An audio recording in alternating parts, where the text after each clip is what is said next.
Joining me today on this episode of the Bandwagon podcast is Harwinder Singh Mander. He's a writer, thinker, and a Sikh academic. So welcome to the show, Harwinder. Thank you very much for having me on, Ricky. Yeah, that's cool. I'm gonna start calling you Harvey now, as I know you anyway. So I'm just That's gonna. all right. It will make it a lot more relaxed for everyone to hear as well. So Yeah, of course, you can do that. Every now and again, I'm going to bust out a Ranjit back to you as well. that's cool. That's not a problem. You do win the award just to start off with the best background.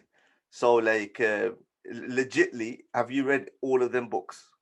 I've read some part of every single one of these books. I did like a little bit of a stock take during COVID lockdown, like where I think out of all the books I've got about 8 or 9 thousand pounds worth of books.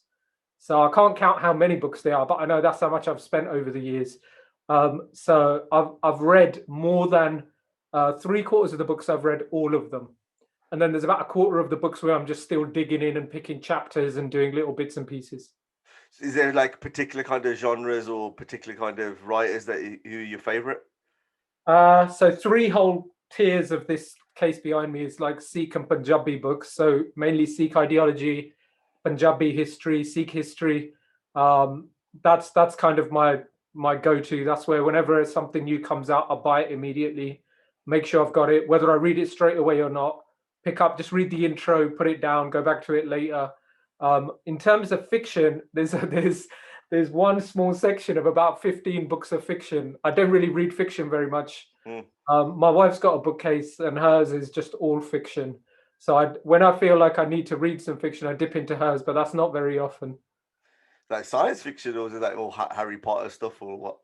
No. She's and the chick flick type book, but no, just like normal fiction. Like the stuff I've got up here is the classics, like The Old Man and the Sea, Hemingway, Mm.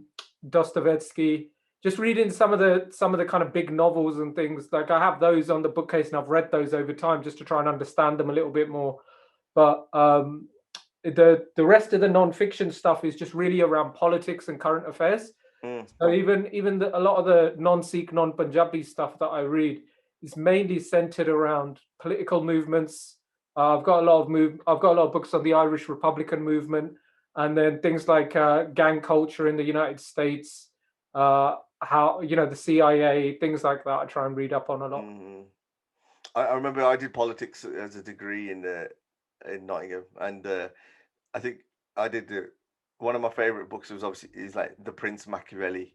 I've always found that as a fascinating book to kind of like it was written in such a way that it was so basic, but it was really really powerful. Have you ever?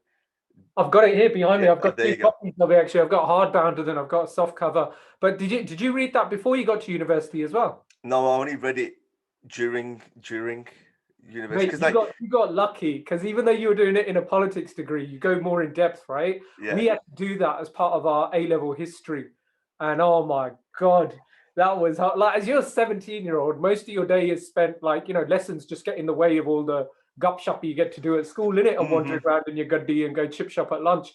So lessons used to get in the way. And then when you were going to lessons and you were trying to interpret Niccolo Machiavelli's The Prince, it was like, what the hell is this? So I'm still trying to work it out if No, I'm honest with you. I'll be honest with you, man. It's like I really struggled in that because all my mates and everyone that I knew of, they were either doing the typical desi ones and solicitor, IT, um, all this C plus plus. That's all that used to be spoken about. And then I was the only one doing like a different one. I was the only There was only a couple of us up there who were on that whole course, Right. and and a couple of times I used to go out and chill out at their houses, and a lot of my mates, and then we used to just play Pro Evo. It would just be pairs. We were playing Pro Evo, and even as they're playing, they're talking about like political systems. They're talking about this. They're talking about, and I'm like going, like, when do you chill out? And Yeah. even at the dinner table, they would like still carry on talking, and I was like, in like the household I was built up, it was never about it's like what come you got we got to do on the weekend, what wedding program, who's this. It was never had that political discussion. So I always felt, even though I did like a government and politics kind of A level, I just felt like I was so light years behind in terms of like learning about political philosophy and actually knowing about it. because Right. you're only getting a limited amount of stuff that's on the news, but to go in depth, you can see these guys even at their own family homes were talking about political issues all the time. I mean, yeah, I had the same experience. So we were talking about politics all the time, but I have the same feeling as you. And it's not like imposter syndrome. Someone tried convincing me a while back that it's just, that imposter syndrome you have, that you feel Mm, like you're not able to keep up with all the people who had the privilege of learning about these things day to day and being from households like that. But it's not that. It's just that sometimes your damag isn't capable yeah, of keeping up with this stuff. I feel like that now. So look, all these books and everything, the only thing they've taught me is that I don't get anything. None of it makes sense to me. But you just keep trying in it and you plug away. yeah. So on that kind of theme, you put on some of your courses. So just give us a little bit of a background on some of the courses you do it. And the follow-up question with that is then, how do you cater for those people who might be in that room, who might be suffering that imposter syndrome that we were just talking about then? Right. So, I mean, just as a bit of background, so I've been volunteering for an organization called the Sikh Education Council since like 1996. First time I ever taught like a lecture on one of their programs. And I was a product of their school anyway. So they were founded in 1983. I used to go to Gurmat camps that they ran in North Hertfordshire and Southall. And I kind of grew up through their system, if you like. Got to my teenage years and started teaching and lecturing here and there with the bits that I knew. Um, Found that I had a bit of a knack for it, bit of a knack for like having a rapport with like students, making them laugh and stuff. And then throughout the early 2000s, mid 2000s, we were teaching. Me and my brother set up a what we called Sikhi class, which was just basically like teaching Sikhi to young kids on a Friday night at the Gurdwara. And we had like it's a small town. It's a small town mentality, but it's a smallish area. It's not like one of the big cities in Mm, North Arts. And we had like over 150 students at our peak. We ended up having like 8, 9 of us as teachers, and it was just little kids teaching them basics and stuff like that. But then, I realized like I didn't really enjoy it very much. I wanted to speak to people at more of an adult level so that I'd get something out of the session just as much as they would, mm, because more adult people, kids, teenagers, if you like, they ask more deeper questions or they ask hard questions. They're not afraid to do that. So you're then pushed and challenged to work out more as well. So there's a course that we established in 2009 at the Sikh Education Council, which we just simply call the Sikh Studies course. And it's a 14-week course where we teach Sikh history, culture, and ideology. We go in a chronological format. So we start in 1469, we bring it right up to the 21st century, what's happened in Sikhi, how we've got to the place we've got to today, by way of the first Khalsa Republic in the 18th century, the Sikh kingdom in the 19th century, and then the modern era that we're in today in migration patterns and what that looks like for Sikhs going forward. So we teach that as a 14-week course, and then students who finish from that go on to what we call a year 2 course of study, where we just look at different elements of Sikh history and culture. mm. We delve in a little bit deeper to things like what does it mean to be a Khalsa? What is Sikh polity? So I've got to talk about that with you at some point off camera, because that's a real fascinating area. And obviously, you haven't done politics, like it'll be interesting for you. What does Sikhi say politics is, and how does it fit with it? So we do modular studies like that, and most importantly, what we couple it with in the year 2 studies is something called Shabad analysis, which is where we get to grips with Guru Granth Sahib Gurbani, and we start looking at different shabads, and we try and get students to develop their own toolkit for interpreting Gurbani, analyzing it, and then trying to apply it in their lives. And then we have a year 3 that once you finish year 2, you can move into, which is personal research and like kind of personal one-to-one teaching studies. We have 4 sessions that we cover really in-deep topics that are pure philosophy from Sikhi. And yeah, we've had quite a lot of success with that over the last 11, 12 years. It's all free of charge. No one gets paid for teaching it. No one has to pay to come and learn from it. We've taught now over 500 students. They're not just uni students, there's people who are professionals. The oldest student I've ever had was about 68. Youngest student I've ever had is like 15. And it's a fun thing to do for me as an individual, but for the organization, it's now become like our bread and butter. It's just a way of engaging people and giving them a lot of information. Everything's referenced. The further reading list by the end of year one is like, about 30 books strong. You don't have to read all of them. It's just if you really want to get into it, we're real believers in at the council of give people access and let them do what they want. They shouldn't be beholden to sticking with you or just with, these university professors or this college or that school. Should be able to work out stuff for themselves where they fit. So like I said, it's a lot of fun for me. It challenges me, and it's been a huge part of my growth over the last 10, 12 years. Yeah, I mean, definitely when we've had conversations before, I remember when I first met you, it was, oh wow, this geezer actually knows what he's talking about. Like it wasn't just a story or anything like that. It was like there was academic referenced in that way, you're referencing. So just going back to the imposter bit, which I was mentioning before, was there an essence of that, an element when you first started the course? Because obviously you've experienced it personally when you were doing your degree or whatever your studies were, or in private discussions. How did you combat that when you started this? So when I first started teaching this stuff, like at the university level, so we started in 2009 and we were teaching at university. You don't get course credit for this. It's not acknowledged. It's not part of a degree program. Sure. It's just taught by the Sikh societies. They organize it for us. Any university that wants to do it can set it up, basically. And obviously being local to London, we just teach it in London. So when I first started out in 2009, I was the opposite of imposter syndrome. I was like, right, I know everything. Let's go teach some of these. Yeah. Don't know shit. And then very quickly, you're taught, nah, you don't know nothing. And it's not because there's students who turn up who know loads either.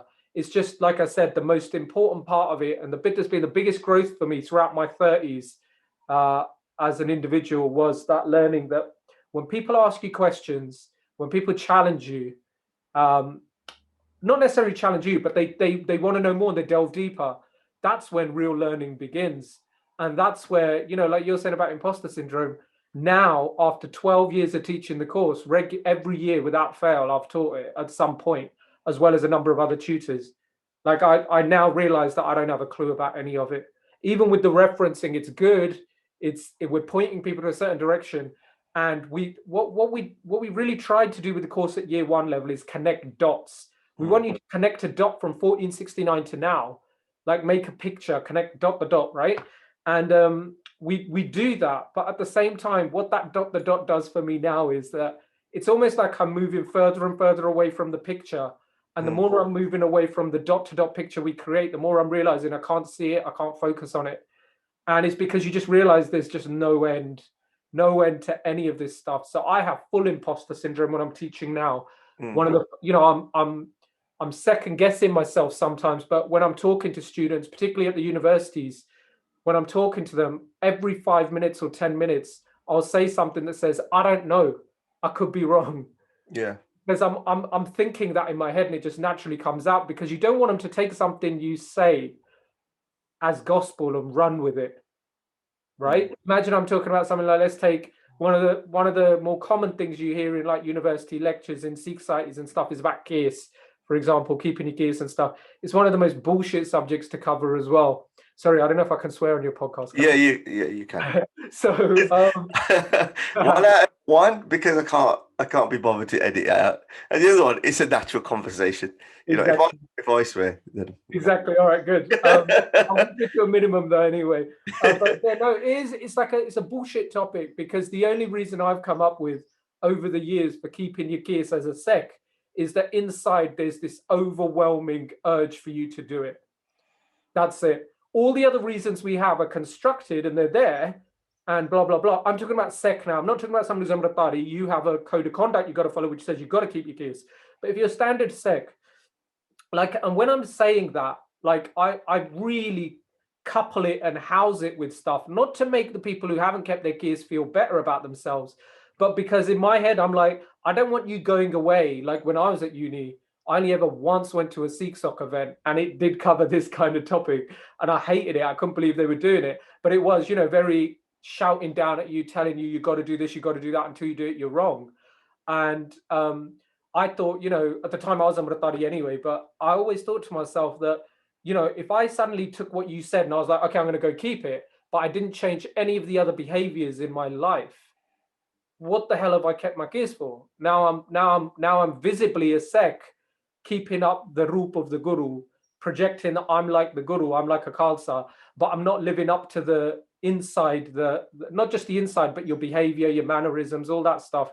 And that's not good, right? So when I'm lecturing, I don't want to give something like that to someone where they think, oh, I've got to do this, go away and do it, and then they're not living up to the rest of it, right? Like I'm now in my 40s, and it's like got 40 years of it. I've got 35 years of experience of learning about Sikhi, and I still don't get it. I still don't understand the big picture. You're never going to, right? It's so vast, life, existence, reality. And so what you start realizing is I've got to be very careful how much I say.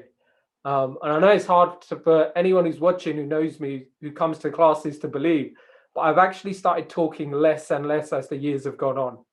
Now, because I talk so much anyway, just but I still talk more than most people, but it's now cut down massively because I realize when you say something, someone could take what you say, and if they respect you or they're influenced by you, they could run with it. And that's a dangerous, dangerous thing. It scares the shit out of me. Like, because I've got all those years of learning behind why I'm saying something or doing something. You've just heard that one fikra, that one sentence. You take it out of context and you run with it. It's scary. It scares me now. It didn't scare me 10 years ago. But like I said, that's growth. That's what comes with being challenged. And having that imposter syndrome, I think, is a brilliant thing. I think it's beautiful. It challenges you to step up every time, to watch what you say, to be careful. And I'm really trying to put that into practice in my life at the moment. I mean, you were talking about, just challenges, but through your experience and through your learning, what do you feel are the biggest challenges that the Sikh community is facing at the moment? We don't know who we are. That's pretty much the biggest one. We're so far removed from Sikhi, and it's because Sikh culture got diluted. Naturally, it was going to happen, and it's happened previously in previous eras, but it always came back. The last time we had like a renaissance and Sikh culture got really embedded again was in the early 1900s, late 1800s, early 1900s.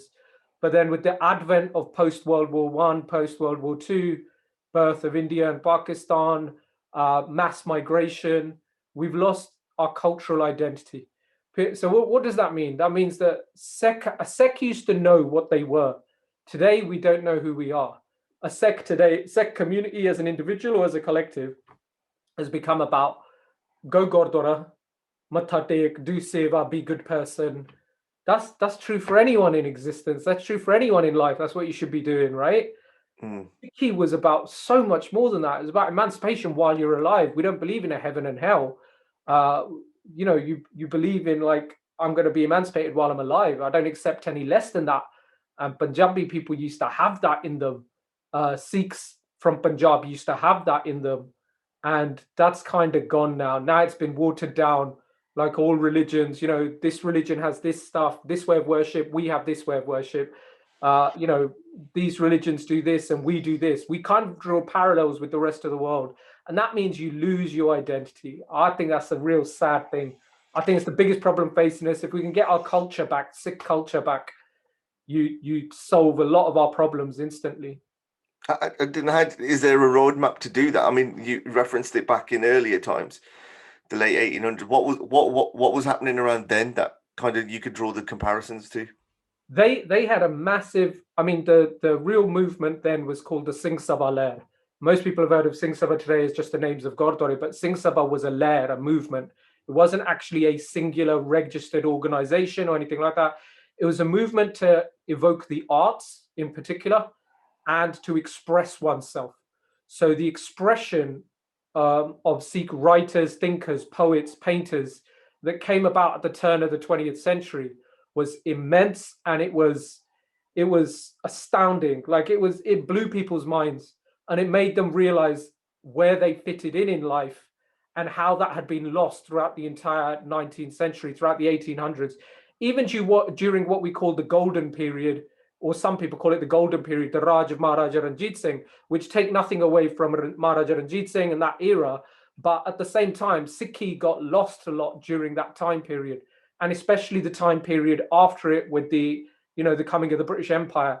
You can't lay everything at the door of the British. During Maharaja Ranjit Singh's reign, we lost our culture. And so during how did it get lost then? What was happening? Because we were in rule and we were in power, we had excess, and you lost the struggle. Life is in the struggle, right? It's quite a famous slogan. I never have been able to work out who said it first or who says it, but it's like a principle I live by. Life is in the struggle. If you're not struggling, you ain't living. You're a zombie wandering around, right? Because there's no struggle, there's nothing to strive for. And life was in the struggle. When Maharaja Ranjit Singh's era made it, in order to be in the upper echelons of his cabinet, his advisors, to be in certain sections of the armed forces, you had to be an Amritari. And so you just had people willy-nilly taking Amrit, like complete. I mean, you could draw parallels to today. People who had no business taking Amrit, people who had no business calling themselves Khalsa were doing that in order to rise up the ranks. And that kind of stuff was then, that diluted our culture. And when I'm talking about our culture, what does that mean? It means the way you live your life, the way you speak to people, the way you talk, the principles you live by. And the best example of that is the most important element of our lives, which is life and death, birth and death.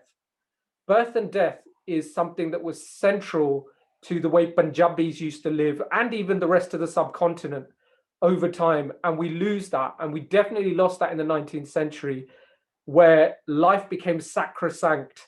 So it became that at all costs you must try to survive and stay alive. Let your ankh go, let your Jameer go, let your conscience go, but don't let this breath go. You must stay alive. And that's the completely antithesis of Sikh culture. Sikh culture was, Teri khopri ladaniya Tapai Taru Singh. And he says, Lado masekhe. I'm not going to read the Kalma, I'm not going to turn Musliman. And take my khopri off, take my scalp off and kill me. It doesn't matter. Next lifetime, we'll see where I go. That kind of culture has gone from us now. Now it became, fast forward to today, what we've now got is this YOLO. So, you only live once. Yeah. Everyone for this lifetime is everything that's important. It's total opposite of Sikh thought of Gurmat. I saw it on Twitter. Someone wrote Dil Saaf Jatha. Yeah. And that cracked me up. That's another one. Yeah, I mean, I was on social media back then when that kicked off, but it typifies that group that exists that says you just need to be Dil Saaf, and the immediate response to that used to be like, that thought process existed 50 years ago, 100 years ago. The immediate response to it was, well, how do you know you're Dil Saaf? What's your barometer? What are you measuring that by? Right? Who can say that Dil is Saaf? Here's the answer. That's how many people's Dil is Saaf. Right?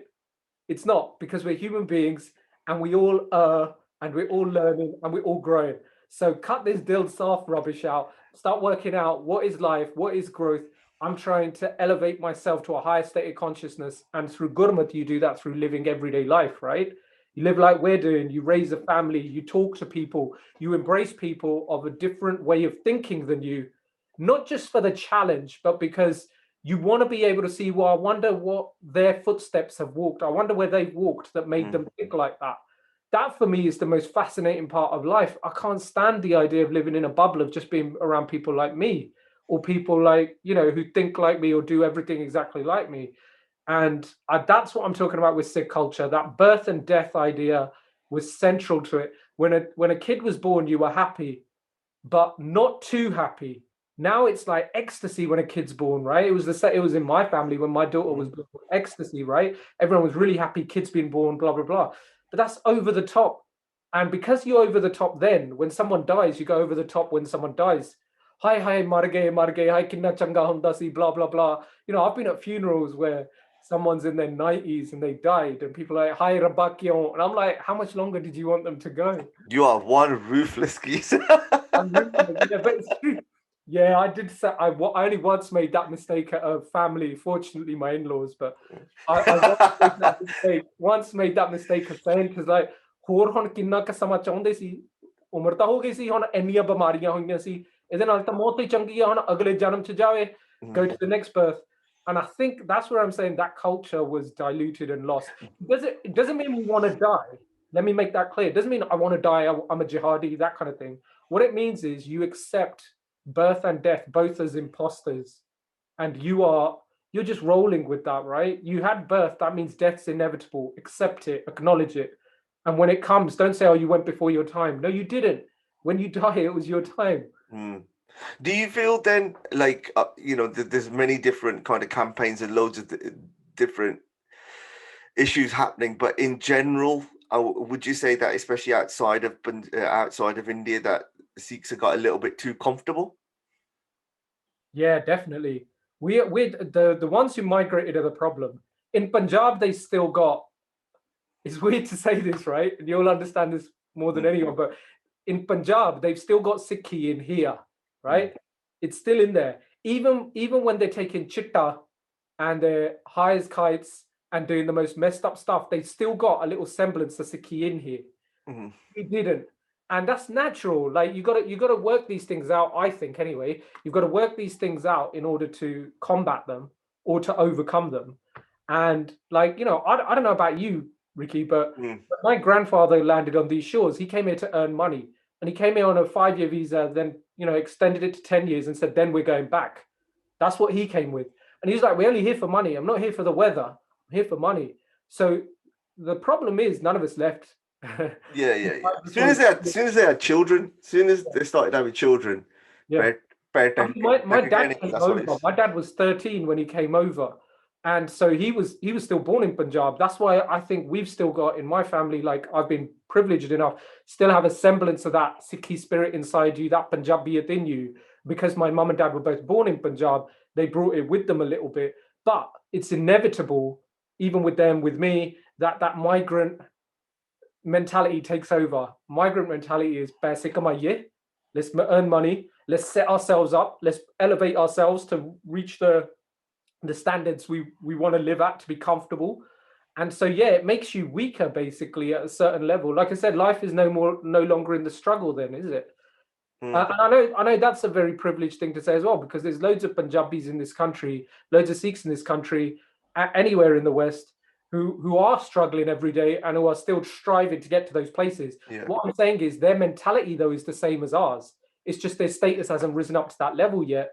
Whether you're in the middle classes or you're in the working classes and you're a little bit comfortable, that mentality now has all become about money and about comfortability. Less so, like, I'll take myself as an example, and I know you as well. We're less money minded, right? You're not always chasing, like, I gotta have the best car, I gotta have the biggest house.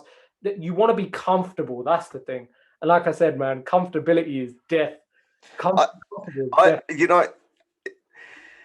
you kind of, you're always taught to work hard to get there, to get to the next level. You're always told, like, it's just the way of circumstance society is that your grades are going to be a little bit better than your competitors or even different races, because it exists. I remember taking my daughter to Handsworth. So we were just driving around, and then I went up my old road, and I said, "Oh, look, this is my house." And she looked at me, and she goes like, "Where's your drive?" And I just realized that at that point I was like, "Oh my God." And but then I just said to her, like, there was no internet, and like the face was just dropping.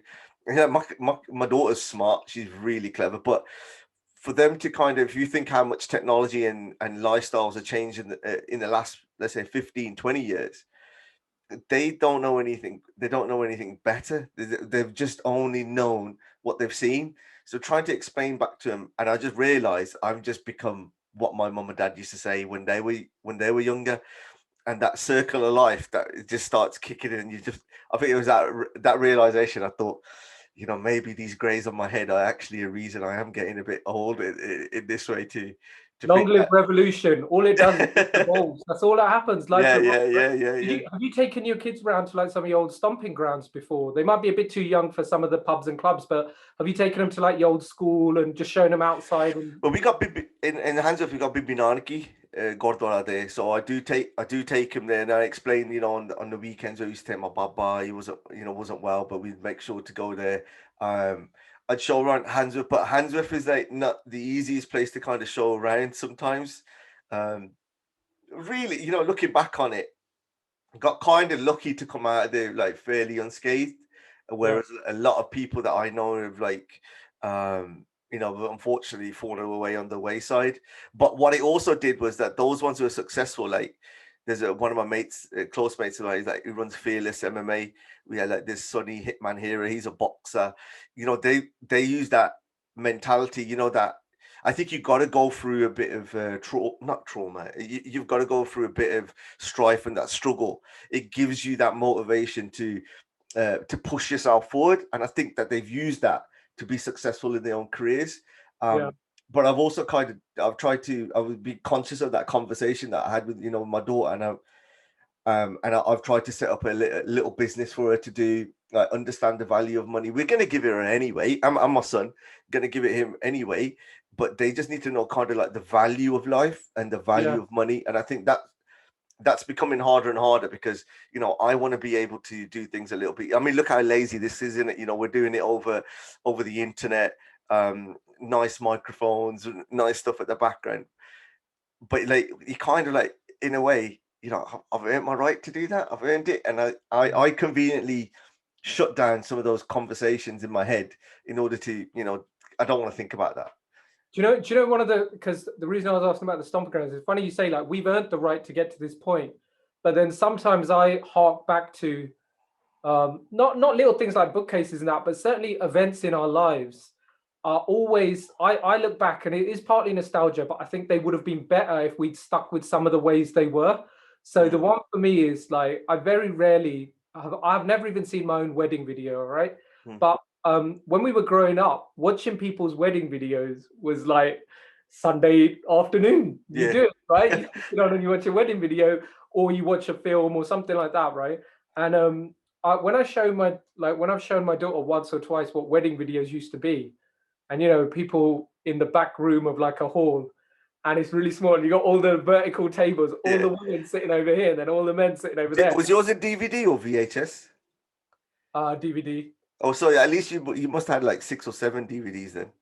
No. We had I pulled a bit of a fast one. I told my mum we had no reception, so I just told my mum like, I've booked a camera person, and then at the ladies' Sangeet there was no camera person, and my mum goes, when they come in, I was like, oh no, they can't make it today, but it's just ladies' Sangeet. I'm just going to stick the camcorder up and record us ourselves, which is what I did. And then the night before, my mum said, make sure they're here because we've got to do the manya and stuff. And in the morning, they did the manya and all that kind of stuff. And I told my mum then, I was like, I haven't booked a camera guy. And she absolutely blew her top and said, what the hell? And I was like, I don't really watch videos. I don't want us to waste the money. And I want to do something different. I don't like doing what everyone else does. So no cameraman at my wedding. And she just absolutely went ballistic. And they pulled loads of strings and called some guy locally who did wedding videos half decent. But he came out and he did it. So I've got 2 DVDs, and I kid you not, never once in my life watched my wedding video back. And the photographer was a mate of my sister's who did it, and she used to freelance and do like photos for fashion shoots and stuff. So she was quite good. But she turned up on the wedding day, and I said to her, just take shots of whatever natural shots. So you've got almost like no shots of us posing. It's just loads of weird ones of us from sides and stuff like that. But I thought that was brilliant. And so when I show my daughter stuff like that back, and I'm not talking about my wedding video, when I show her stuff from the 80s, right, now and the 90s, now you'll remember some of that stuff. Yeah, I remember it. That was boss. Like there's a couple of videos we've got of cousins getting married where it's absolute pants band, like it's a band. They were atrocious. But it's awesome because you just see loads and loads of people, most of whom are absolutely legless, just standing there cutting shapes and like, spinning like, back. Some of them, you don't know if they're dancing or having a heart attack. There's just absolute no coordination in anything. But there's always one person who wanted to do some flips and gymnastics. There was always a snake dance. That was the classic when that kicks in. Yeah. So all that stuff, when I try and show not only my daughter but my nephew and stuff like that, and I'm like, this is what we grew up with, and this was the peak of Punjabi culture in the UK. It's only ever been downhill since, I don't know, when did Jazzy B's Folk and Funky come out? For me, that's the peak, right? and after that, it's downhill. I'm talking about Punjabi culture, not music. Yeah. But as a whole, it just started then getting too big. After that is when weddings started like, oh, we're going to hire this place. And then next cousin had to go a little bit better and hire a bigger place and hire a bigger place. People don't even bother hiring town halls now. They go to bigger places. And I think what I'm trying to say is it's not about the money. It's what you lost. You lost the intimacy of your relationships of people you only ever saw at births, weddings, and funerals, who were your kith and kin, your closest cousins. And you only ever saw them at those events. And you lost that intimacy. You lost that being really close together physically, but also mentally, and seeing people at their worst, Legolas doing a snake dance that they shouldn't be doing. And but also, you know, like someone getting married was a big step, whether it was the bride or the groom, because they've got someone coming into their house, you've got someone leaving their house. You were up close and you had a front row seat to the most personal, intimate moment of someone's life. And you don't get that now because you don't have that closeness, and it's really far away. And the caterers and the people serving, every wedding we were at in my teenagers, you got to be the same. We were serving if you were on the bride's side. Yeah. Oh yeah, the black bin liner was your best friend. Yeah. And then do the char party, you know, burning yourself, pouring the tea. You're a kid, and the kitli is like about almost the same weight as you, and you're trying to pour char, you're burning, you're spilling it all over the white tablecloth. Yeah. Then I was trying to laugh out loud because I'll just wreck the mic, but it's exactly our experience though, right? And that's what you remember. I even remember getting into my 20s because I'm not that big, and late 90s, early 2000s, still having to do that at one or two weddings, and still like half pouring tea over people's arms while I'm going around the charbit and thinking, oh shit, what have I done there? But then you still, like I said, you had this togetherness that's gone now. Now it's all removed, and you're stand back, and everyone's going for that killer kind of photo look, you know. And it's not just weddings, that's just the most obvious example of it, but you can transport that to Nagar Kirtans are not the same as they were 20 years ago, right? Going to someone's part is not the same as it was 20 years ago. Hell, going to someone's funeral now, I've been to more funerals than I probably should have by my age. I've been to over 30 funerals easy. Whenever you go to a funeral now, man, it's a weird experience. There's always someone filming now. I find that really weird. You're filming a dead body. Like, what for? It's not them. They've half the time they've been stuffed with stuff because their face had gone in on itself. That's like, I'm thinking of my own gran when she passed away. They had to put stuff in her face because her face had withered so much and her jawline had just kind of completely gone in. And you think, why are you filming stuff like that? This is an intimate moment. We're supposed to be here in the moment. Try and experience the moment. Experience that sense of grief and loss and what it means for you in your life, which is that your time's going to come at some point soon. Forget the time of your parents, your kids, your siblings, your partners, your best friends. Your time's going to come one day. Like, it's meant to, these moments were meant to culturally give you a bigger picture of what life's all about. And I think it's become harder as well, especially with the pandemic and looking at some of the funerals online. I've kind of really struggled like when tuning into some of those things, because it's like, even though at a funeral, you know, you can be really sad, but you know that there's power in the sangat, and there's power with people with you at that side. You can share that the strength in order to, you know, to get through the day or to in time of reflection. But I think, you know, when you're seeing funerals online, you conveniently, like, you could kind of, your fear of actually experiencing those emotions, you turn away, or you might say, look, that's enough for me now. I think there's a lot of trauma that's been left even through this process, because there's family, there's friends, people who've passed away that we haven't had a chance to go and do a source or like even have a conversation with. WhatsApp has been a really big thing in terms of like trying to bring people together as well. But going through this whole trauma and this emotion is there's got to be an exit point of that. It's going to pop off somewhere. I think it's popping off now. I think it's been popping off for years. Pandemic is obviously a very focused way of looking at it. Like, as in, it's really intensified, exactly as you said, because you don't have that opportunity to do the things you used to say to people and talk about and whatever else. But again, like I'm saying, I don't know if it's just me and I just had a weird upbringing, obviously, or a weird way of looking at life. But when we had like a source in my house where someone personal died, like my mum's brother, her father, people like that, you'd have this period where someone close by would come and they'd cry and lament and grief. But then 5 minutes later, they'd be talking about what's going on every day, and they'd be laughing and talking, and you'd get on with it because Yeah. you realized, like I said, this is what I'm saying is culturally missing now. If you've been born, then death is inevitable, and there's nothing that you can do about it. It's going to come at some point. You've got to be ready to deal with that. And exactly what you said, the closeness of being around people, just putting an arm around someone without even saying anything helps a lot with that, helps you deal with that. And that hasn't happened obviously over the last year and a half. And it is gonna explode a little bit, but I think it's exploding already, and I think it's just going to be an intensification of what's been going on for years, which is that we are removed from other people. We don't empathize as much as we used to. We're a lot happier putting £10 in a charity's coffers, saying I've done my bit, or going out once a month to do like a feed the homeless type thing, right? I'm guilty of these things. I did these things in my 20s and also in my 30s, and I'm saying I learned from them though that that's not enough.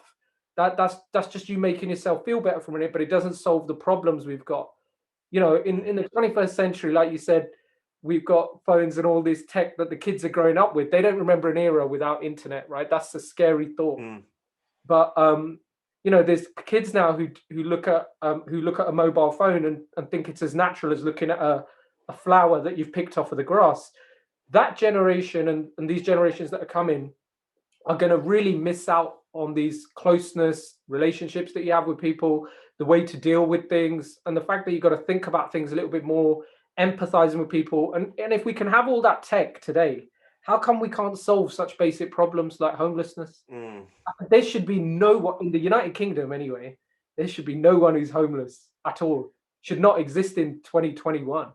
But yet here we are. You've seen the homeless explosion, especially in America, some of those homeless cities that you've seen, and I think when lockdown one happened, we did see there was the government initiative to get all the people who are homeless. So it was achievable. The NHS changed itself within like 24, 48 hours. It was like revolutionary at that time. I just wanted to just go back slightly. You talked a bit about the Punjabi culture, you've talked about the Sikhi culture.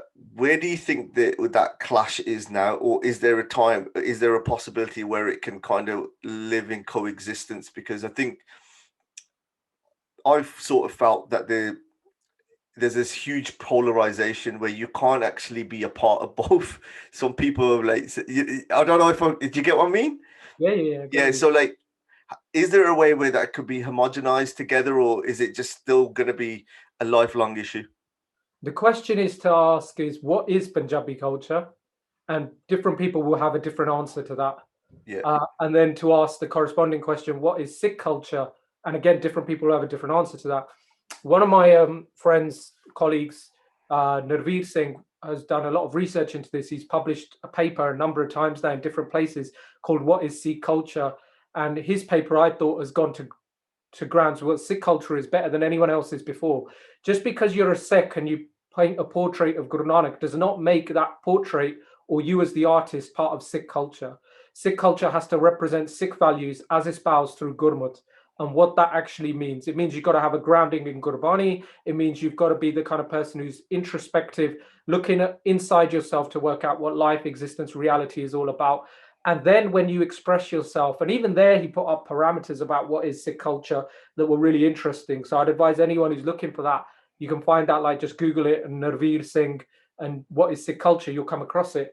So Sikh culture, I think, is kind of like, is not that arguable. It's not got a huge range to it. But Punjabi culture, man, there's going to be some people who really hate Punjabis, might be Punjabi themselves, who for whom Punjabi culture is misogyny, alcoholism, corruption, violence. That's what Punjabi culture is for them. That's not Punjabi culture for me.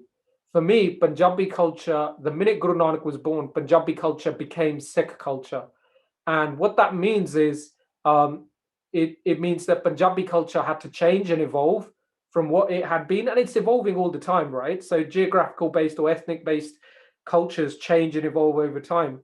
But post Guru Nanak, you see Punjabi culture start to evolve, where they start to incorporate things like the legends they have, the history they have, the myths they have, and they try to tease out, well, what was the real intrinsic value of that myth or that legend? And the best example of that is like the kisse, the true love stories from Punjab. So whether it's Soni Mehwal, Heer Ranja is the most common example. A lot of people don't know this, but Heer Ranja is actually written about in a granth of the time, from the time of the Gurus, known as Bhai Gurdas Ji's Vara. So Bhai Gurdas was a very high-level scholarly Sikh at the time of the Gurus, Guru Angad to Guru Arjan, and he writes these Vara, these ballads, and in it he mentions these people. He mentions part of Punjabi everyday life, and he bigs it up by taking out the intrinsic value that came from it, the real value. And the best example I can give that gives like maybe a story to this is in that early 20th century revival renaissance we had in Sikhi that I talked about in the Singh Sabha, there was a famous writer by the name of Professor Puran Singh. Now, Professor Puran Singh was, anyone who doesn't know about him, Google him, like read up on him. He was a phenomenal banda. He was studying at Tokyo University, and when he found Sikhi again, basically, he went to Tokyo University, studied there, and he then met another one of these stalwarts of the Singh Sabha movement, a guy by the name of Bhai Veer Singh, who's an enlightened being, a novelist, poet in his own right, and he met him and embraced Sikhi again. And then Professor Puran Singh writes all of this great poetry, this philosophy, these great books. In one of his works, Professor Puran Singh says that Ranja was a pakka Sikh of the Guru. Now, he's not saying that literally or physically. What he's saying is that Ranja is this person who's tapped into that part of your soul that most of us don't, which is that there is for want of a better word, there's this love or this thread that exists in life that is so strong and so overpowering, and you become so passionate for it that everything else falls by the wayside, whether it's family, whether it's kith and kin, or whatever else. And so he says that Ranja is a pura Sikh of Guru Gobind Singh. How can it be anything else? He tapped into that part of his soul that recognized this universal thread that connects people, that connects all of us and connects all of existence. So with that kind of thought in mind, again, Professor Puran Singh says in another poem that he's written in Punjabi that Punjab, I can't get the full bit, so I'm paraphrasing a little bit, but it basically says, Na Hindu ka, na Musliman ka, Punjab je vasda hai Guran de na pe. So if Punjab exists now, if Punjab is fruitful now, it's on the back of the name of the Guru. And what that means is when Guru Nanak came and when the Guru farms the land, the earth of the Punjab, it doesn't make it hallowed ground. It doesn't make it like, it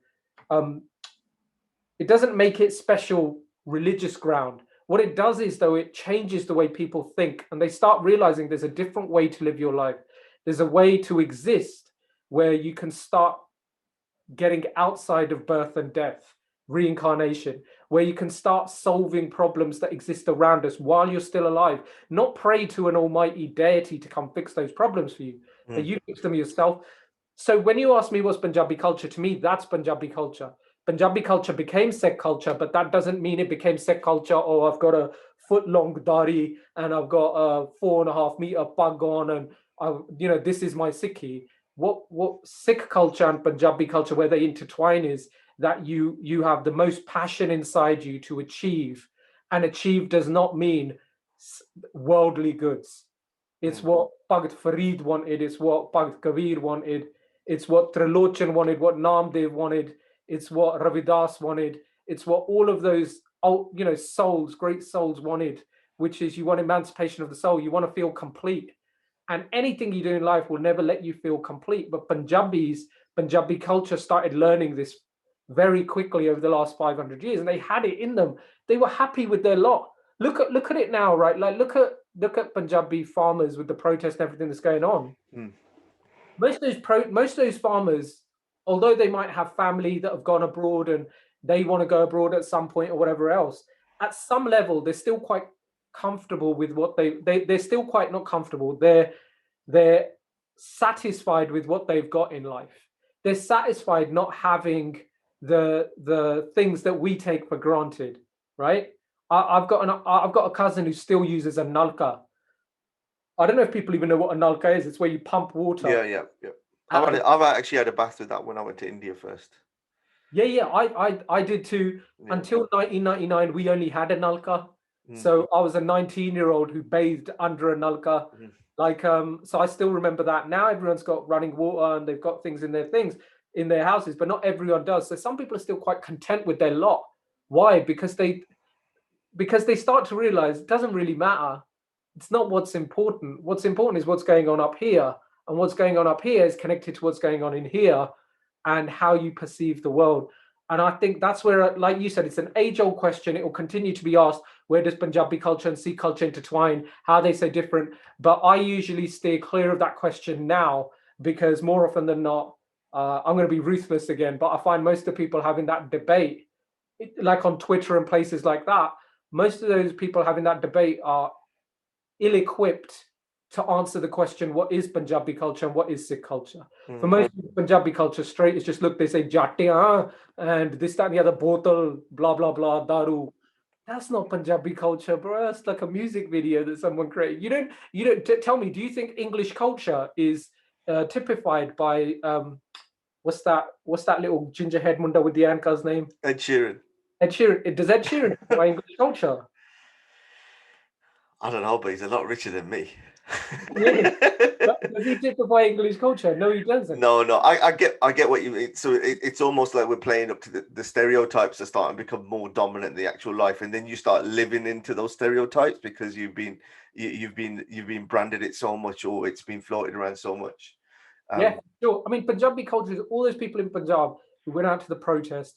All the people in Punjab right now, when they're saying India's got this mass problem with COVID, they're running out of oxygen. That's Sikh values in practice. But make no mistake, Punjab's people do all that stuff. That means it's part of Punjabi culture too. When you see like 10, 15 people get on a tractor, chase a whole bunch of cops somewhere at a protest, they're Punjabi people. That's part of their Punjabi culture. You can't then say, oh, no, that was Sikh culture in operation. That's not how life works. You don't say, this part of my life is the Sikh part and this part is the Punjabi part. The bit where I'm saying, daru piunga, blah, blah, blah, that bit is Punjabi culture. But the bit where I was doing something, with valor, something brave, that was Sikh culture. It's not. They're intertwined clearly, aren't they? Crazy to think the people who are taking like one in, I don't know how many houses now the statistics are, but how many people are addicted to heroin or something in Punjab. But I'm saying that they've got more Sikhi inside them here than most of us in the UK have. Madness to think like that, but it's true. I'm telling you, it's true. No, I was speaking to Steve Rolls in a previous episode, and about how at one stage it was like 65% of families in the past 12 months had somebody addicted to a drug, and then like what's been good, from what we've been told and what we're seeing is that with the whole protest movements that is kind of like coming down, or we don't know some of those, the headlines or the usage is going down. I mean, that's only anecdotal from what I've seen. In terms of like evidence, is very sketchy to get out there. I mean, you've lived in Punjab for a short while, Azran. What was your kind of experience from there? I mean, like you went out to try and live the dream, so to speak, and then came back. What was it? What was it like? Yeah, I was trying to live the dream.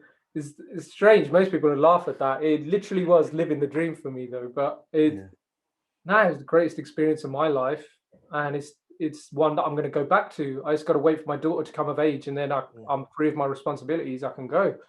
Well, I don't know. What? Be more specific with me. What you want to know about it? Like, no, because like we're at a time where there's like a lot of kind of political discourse that's going there. You can just see that there's the emergence of kind of like new social movements everywhere as well. That kind of revolutionary kind of spirit in terms of what that you've got, and then you clearly have kind of talked about it in some of your works, even than what we've discussed about today.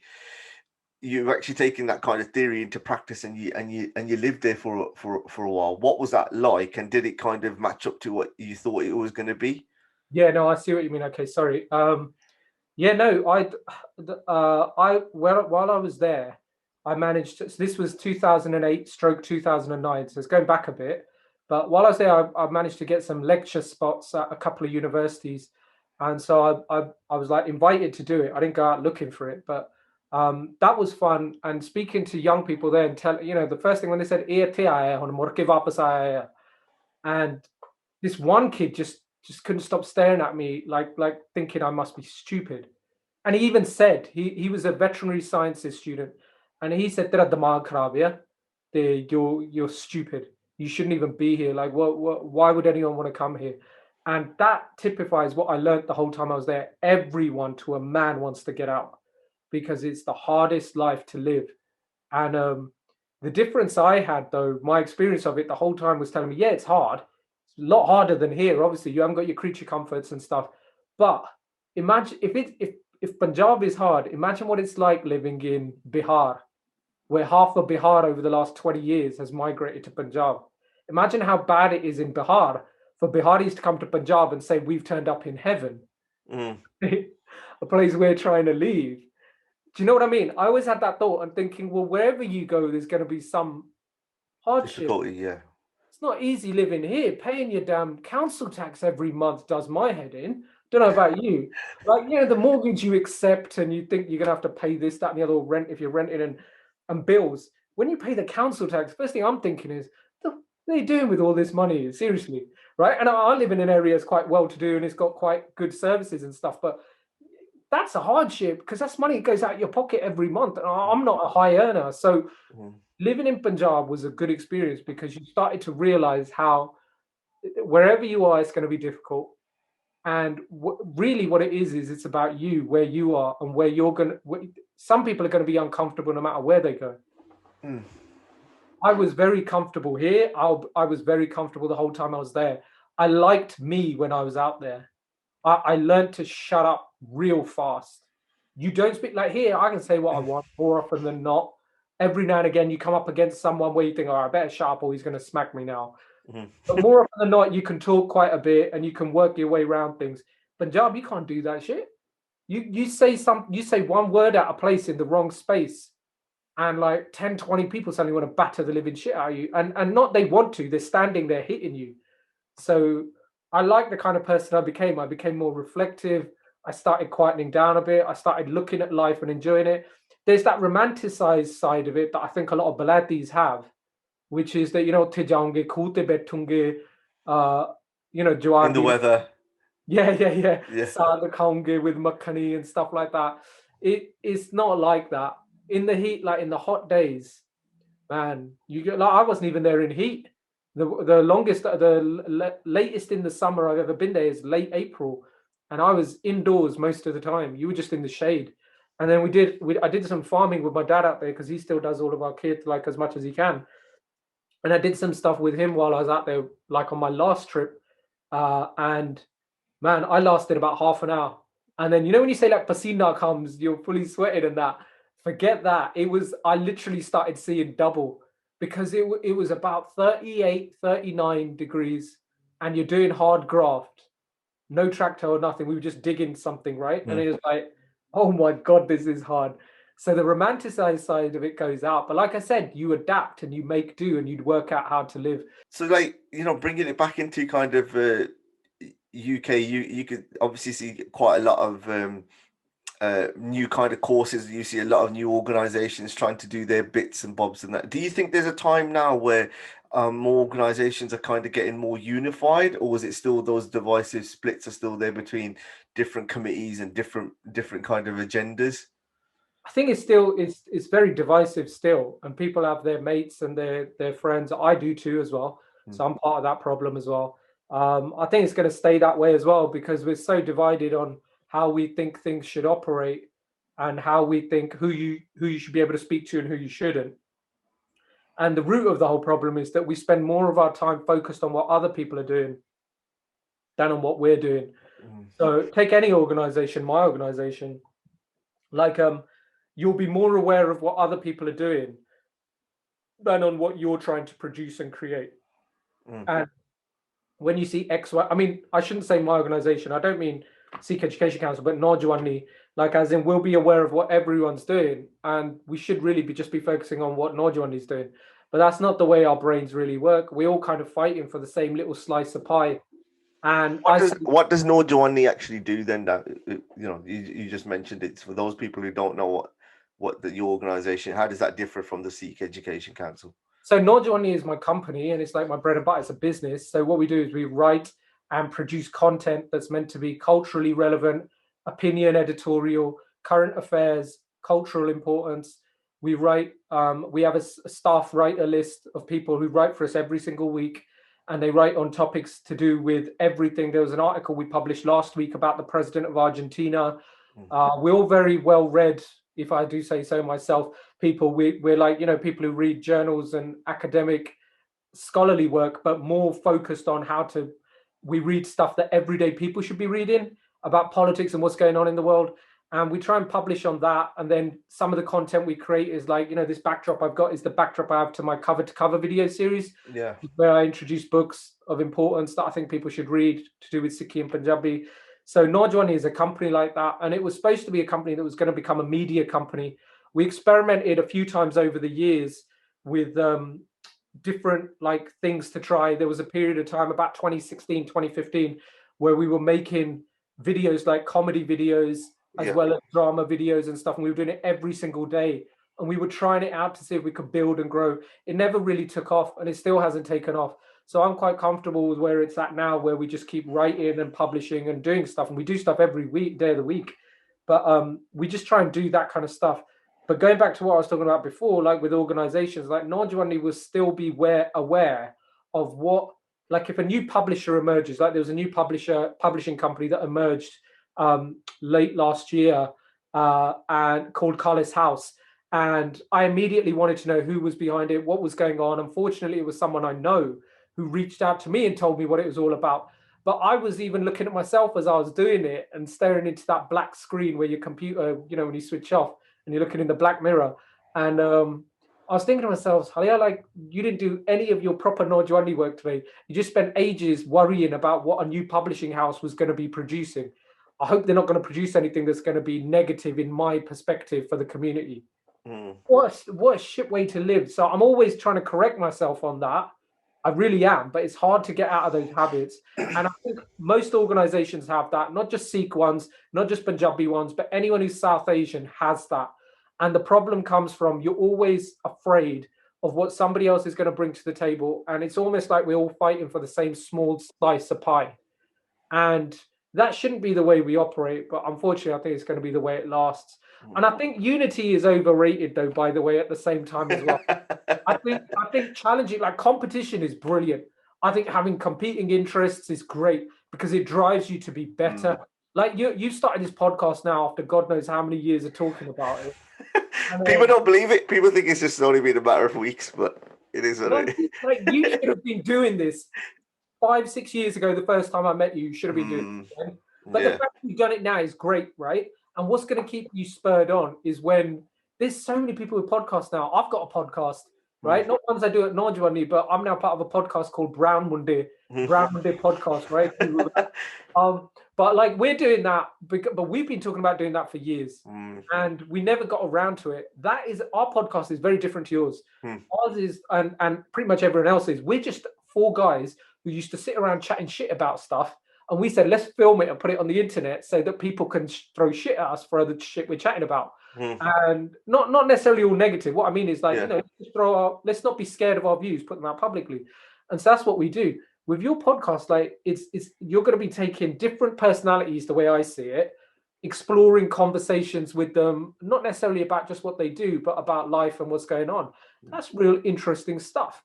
And that's cool. Now, because there's going to be other podcasts that do the same thing you do, it's going to drive you to have better conversations, to up your game with how it's set out, to eventually, I hope, do things in person. Yeah. I think it's quite interesting, this journey, because I had an operation at the beginning of this year, and I was just at a point where I was doing like conferences around all the drug and alcohol stuff and getting to the point, and I just thought, something, I think I can't remember who it was. Someone passed away, and I thought, it would have been amazing if I actually got the end questions if I ever wanted to. Like, it was silly. I had a couple of questions if I was gonna meet Bruce Lee. Jackie Chan or anything like, you know what I mean? I just had all these ones, and I thought, in some ways, there's some people that I want to speak to, like even my dad. I've never had like a proper sit down conversation with my dad on like on certain subjects because he's just my dad, and you know what I mean. And then I just thought, like, and then that kind of thinking was making me triggering off other thoughts of other individuals who I've never known about them or always wanted to ask those questions. And I genuinely didn't give a shit about who's going to watch it or whoever it's going to be or how it's going to be put across. But we got a mutual mate of mine who said, listen, if you're going to do it, you've got to try and do it the best you can. So who's the best that you can see? And I was just like, in my head, I was like, look, I want to do kind of a video bit. I want to do like have it on Spotify and all this. I have no idea literally like how it was done. It's just kind of like learnt through. I had a mate of mine, Chima, who's got his own podcast he's doing around mental health. Sorry, not just about mental health, but like lift your life. And I kind of like was trying to help him start his, and I was like, you got no excuses now to do your own bit. So yeah, I got to a bit where it's like, I'm not bothered about views. I'm not bothered about this. I'm just getting it to a point. But then just like natural evolution of saying like, okay, I need to get a better mic. I need to, some editing software, which is going to be a little bit better for me. We were just talking about the background behind it is going to change. If it does get remotely, I think when you could pull in those people physically in that bit after the pandemic, after it's lockdowns all lifted, then like, yeah, I'll probably go into more remotely, but I still kind of have it double option because for some people, they don't want to necessarily come down and do that way. well, you're going to go international at some point. You're going to have people from abroad, so that's going to be just doing it virtually and stuff. Yeah. So I've had a few conversations with people who I'm like interested in, but it's been the way that I kind of laid it out is like all the people who I'm interested in. So you do have to kind of build up a little bit of following because I want to share these people who I know and share them with the world who like out there. With a wide audience, yeah. And you need that to have a little bit of a following in order to do that. But I mean, look, that's where competition comes in, though. Yeah, of course it does. Yeah. I'm not looking at people doing podcasts. It'll help. Yeah. I've seen a few of them, and I love them. And I actually message them. I say, oh, that was really good. And but sometimes when you're in that competition mentality, people don't like giving each other compliment. Or what they tend to do is that if they know something is shit, the person will go to them, oh yeah, that was really good. That was really good. Just to keep it going, just to say like, just stay in your lane. You just stay where you are. But I'm not. I genuinely am just doing it out of my own kind of love. It's therapeutic for me. It's very cathartic when I'm doing like editing, when I'm like trying to de-stress. And I enjoy it, to be honest. And it's built up, it's opened a few doors of other conversations. But I mean, look, you're a man after my own heart. Then, like I said, with Naujawani, our YouTube channel has got like 4,000 subscribers now. Yeah. We launched a YouTube channel back in 2006, 2007. We were one of the first people on YouTube. And, we should have been much bigger by now, I guess, if you look at it a certain way. But the cover-to-cover videos I do never number more than 100 views. I really don't care because I'm not doing them to get a wide audience. I'm not doing them to get a following. I'm doing them because I want to put myself out there saying, this is what I think about this book. And I want to create almost like reading lists for people to pick up, make life easier for them. That wasn't so easy for me. We had to go buy half these books, work out which ones are the good ones, which ones are the bad ones. And so that idea is really important, I think, in life, not really giving a shit what other people think. You've got to have a balance. Yeah. You can't chew up your own backside. Yeah, of course. You don't take criticism on board, or you don't take other people's viewpoints on board. But if you spend your whole life just thinking about other people, like I was saying, is a big problem with our organization. Like we spend our life focused on other people. It's really detrimental to you as an individual, but as an organization, it won't. So as a community, our organizations are going to stay like that. Unfortunately, that's why we've got 3, TV stations for the Sikh community in this country. It doesn't mean you only had to have one. The competition would have been good, but all 3 of them are dire. They're absolutely atrocious to watch. They have substandard levels of production. They have substandard levels of content, across the board. Not necessarily every single program or content they create, but across the board. And that's not a good reflection on our community. That means that we don't really value quality. We just go for it's on, it's there, it's better than nothing. That's not good. So hence why I say unity is a little bit overrated. Competition can help drive those things to a good place. And for the community, whether it's in a Punjabi sense or the Sikh sense or wider South Asian, the biggest place where those organizations causes problems is speaking to government, so speaking to power. And that's where it causes, I think, the biggest problem. Someone, it's usually one individual, one character, one personality goes off on their own little wet dream of what they think Sikhs should be or shouldn't be and tells the government that. And then government starts invoking policy on us and we all start flowing down that road. We all have to follow it. That's where I see those are kind of problems that need to be fixed. That's where a little bit of unity wouldn't go astray. And, there's got to be some baseline rules. Like, for example, in my opinion, if you're not a Sikh and if you're not talking about Gurmat, you should never be allowed on a Gurdwara stage, period. Period. I don't give a shit who you are. If you're Tantesi and you're campaigning for re-election, you should not be allowed on the stage at Slough Gurdwara to go and say, I'm Labour Party, this is what we do.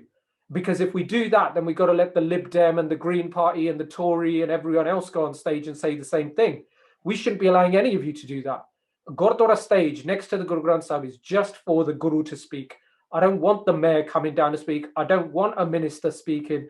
And I don't want the police commander speaking and all this other rubbish that we went down a road. Those for me are baseline principles, right? But the problem we have is 9 out of 10 organizations, let's say a whole bunch of organizations are watching your podcast now, or you cut that little bit I just said, right? And put it as like a little snippet, which you're doing. Like, do that, right? And let's say a whole bunch of these organizations watch that. All of them are going to say, Salami bonki yanda, and they're going to switch off. As opposed to thinking to themselves, right, so what is he basing this on?